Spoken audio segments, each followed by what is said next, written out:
Intelligent life file Skyrays. Physiology.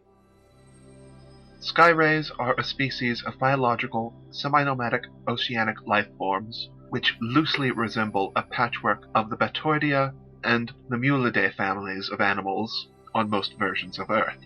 They can breathe both air and water due to a dual respiratory system, which also concentrates lighter than air gases from the atmosphere, storing them in order to fly. However, their biology is significantly more advanced, as not only can they fly, but Skyrays also have a large arsenal of natural weapons and abilities at their disposal. Most obvious of these is their spines, which they can shoot long distances at supersonic velocity. They also have electrical organs in their pectoral fins, which may be used to immobilize an enemy. Their skin is also not to be underestimated, as it is composed of tough but flexible denticles, and has been known to cause lacerations on the unwary. The underside of a Skyray is dedicated to land mobility and resembles the underside of a horseshoe crab. A Skyray's fine manipulators are a set of pincers strong enough to open cans. Cartilage forms the majority of their bones, apart from their teeth. This odd combination of natural adaptations allows them to thrive in most environments, even dry ones. History and culture. The Skyray homeworld of Pelagia is a world with no solid land masses. It is a true water planet with a solid ice core.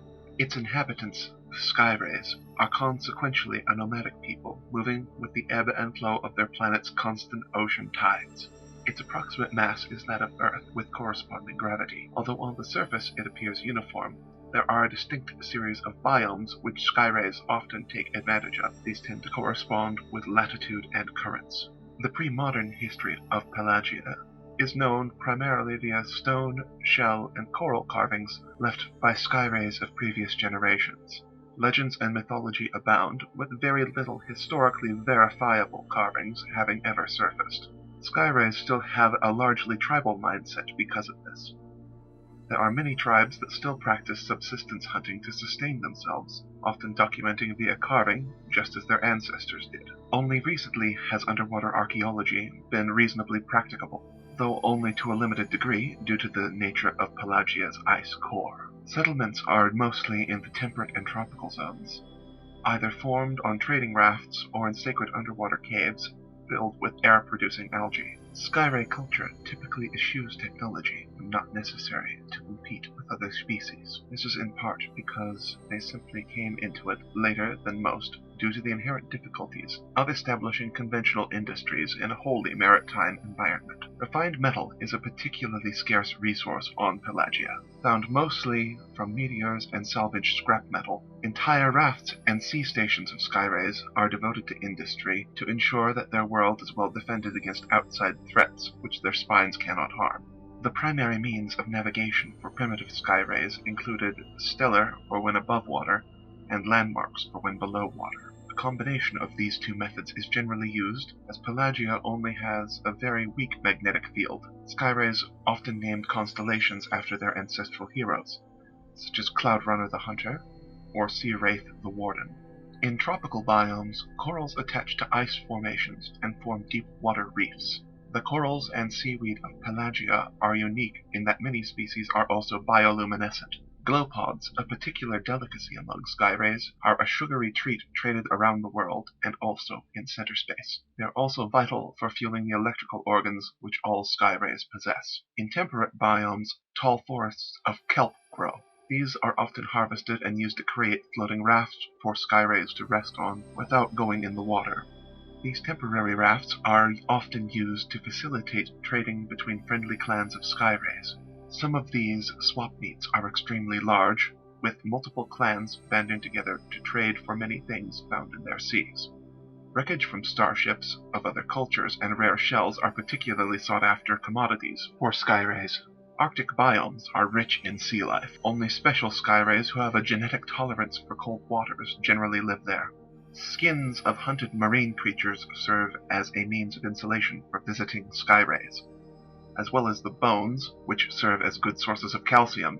These are a necessity for those Skyrays who go through a lot of spines. So far, no off-world faction has successfully started a colony of any kind, much less a permanent one, on Pelagia. This is largely due to the Skyrays' xenophobia against permanent alien settlements. This attitude has lessened somewhat in recent years, but is still largely prevalent among most tribes of Skyrays, who will rapidly unite against outside threats. Diplomatic relationships between Skyrays and other species are generally cordial, but somewhat distant. Their closest relationships to other species are perhaps to the ant, who have aquatic phenotypes that can act as ambassadors. Cywolves regard Skyrays as impulsive and primitive. The mechanical wolves have somewhat of a rivalry with the flying rays due to the Skyray avoidance of technology, while Cywolves literally cannot live without it. Ataxians respect the Skyrays for resisting them for centuries. Of all the species that rebelled against the old Ataxian Empire, Ataxians consider Skyrays one of the more noble. Humans are of two minds about Skyrays. On the one hand, they respect their natural abilities combined with their intelligence. On the other hand, their looks and semi-aggressive natures initially caused humans to mistake them for monsters. Echoes are nearly completely neutral towards Skyrays, as they have had very few dealings with them. Skyrays, on the other hand, are very wary of the Echo's technological and nigh-immortal nature. Since the discovery of Pelagia by explorers from center space during the era of the Ataxian Empire, the Pelagia portal is one of the most heavily traveled, acting as a major trade hub. It is one of the very few planets aware of the existence of center space, and also capable of producing food in massive quantities. The planet is a blue gem and a vital supply line to center space, and the Skyrays know it. As such, it is strategically vital to maintain good relations with its denizens.